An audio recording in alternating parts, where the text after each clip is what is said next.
Hello guys and welcome to a new series I literally just came up with called Mastichiamo. Mastichiamo, which means we chew in Italian, will be a series where I summarize important historical events in Italian history. Lately a lot has been going on, so I thought to make a quick video about it to catch you up to speed. I've already talked about this briefly on my Discord, which I strongly recommend you to join. Speaking of Discord, remember to like and subscribe if you want to hear more about Italian politics and history in English. Without further ado, let's get right into the fall of Giuseppe Conte as Prime Minister.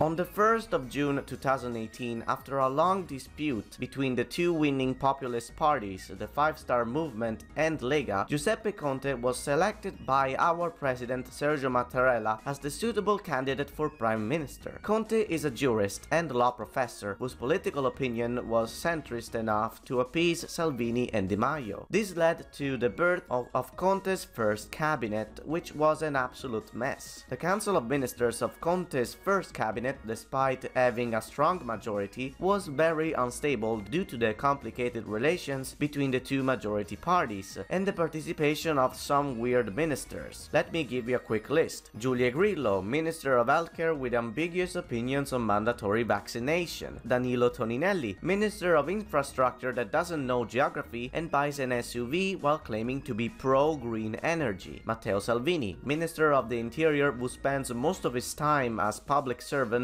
by going to city fairs to eat at the expense of the country. And last but not least, Luigi Di Maio as Minister of Economic Development and Unemployment, someone who never finished high school and often makes grammatical mistakes when speaking. Yikes. Anyway, the cabinet was acting more as a placeholder rather than an actual executive entity, since the Five Star Movement and the Lega almost never came to agreements, and when they did, it was for awful shit. So in August 2019, Salvini tried to kick the Five Star Movement out of the alliance and let his right-wing friends in, like Meloni and Berlusconi, instead, through a parliamentary vote of non-confidence. But the plan backfired. Conte pulled a you-know-reverse card on Salvini, kicking Lega out of the cabinet instead, and making a new alliance with the Democratic Party and the newly formed Italia Viva. Conte's second cabinet, despite being much more stable, wasn't that big of an improvement. We still have Alfonso Bonafede as the Minister of Justice, who all he does is to increase prison sentences and treat prisoners like shit. Or Lucia Azzolina as Minister of Education, who is obsessed with desks with wheels for some reason. Oh, and don't get me started on Di Maio again, who is Minister of Foreign Affairs now. But Giuseppe Conte, alongside some of his better ministers, actually did a pretty good job governing during the corona pandemic of 2020, especially in the first stage. Things got a little wonky after that, and that is partly the reason why we are here today.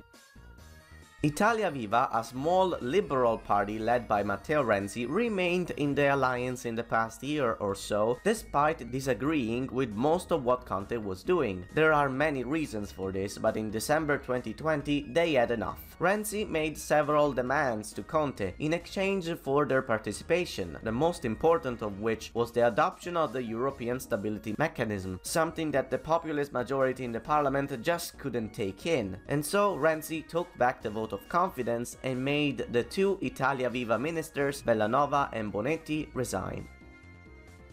Now that Conte had lost a sizable chunk of his parliamentary majority, it was up to him to find a new one, which he did in the Chamber of Deputies, though it was a relative majority in the Senate. This made Conte's position precarious at best. The last drop came when the unpopular Minister of Justice Bonafede asked the parliament for its approval to his bad justice reform. When it came clear that the vast majority of the parliament had no intention to pass it, in January 26, 2021, Conte resigned. This is when the President of the Republic comes into the picture. Sergio Mattarella has been president since 2015, and I'm pretty sure he is sick and tired of dealing with these populist parties. Despite this, he did it anyway. After talking with all party representatives in parliament, on the 29th of January, he assigned Roberto Fico, the President of the Chamber of Deputies, to make an exploratory mandate to see if he can win the support of the parliament. If he actually managed to do such feat, he would be the new prime minister. Yesterday it was the deadline and Fico